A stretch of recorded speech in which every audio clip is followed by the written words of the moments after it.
शिंदेंच्या शिवसेनेकडून आता विधान परिषदेसाठी बच्चू कडू आणि नीलम गोऱ्हेंचं नाव निश्चित, सूत्रांची माहिती। थोड्याच वेळात या संदर्भात आता नंदनवन निवासस्थानी बैठक, दोघांच्या नावावर अंतिम शिक्कामोर्तब होईल।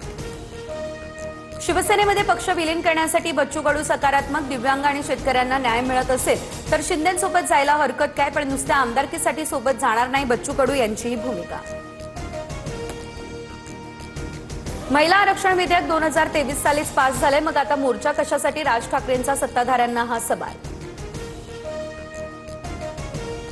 बागेश्वर बाबांना नागपूर पत्रकार संघामध्ये यावं आणि चमत्कार सिद्ध करावा, 80 लाख रुपयांचं बक्षीस देऊ, अंधश्रद्धा निर्मूलन समितीच्या श्याम मानव यांचं हे चॅलेंज।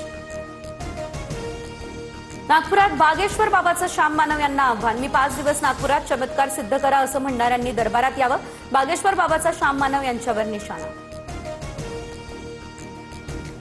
पत्राचा रहिवाशांना म्हाडाकडून 10% भाडेवाढ देण्याचा निर्णय, इमारतीची आणि घरांची दुरुस्ती करून देण्याचे म्हाडाला निर्देश, परिसरात मंदिर उभारले जाणार, कंत्राटदाराकडून काम करून घेण्यासाठी आता म्हाडा अधिकारी आणि रहिवाशांची समिती।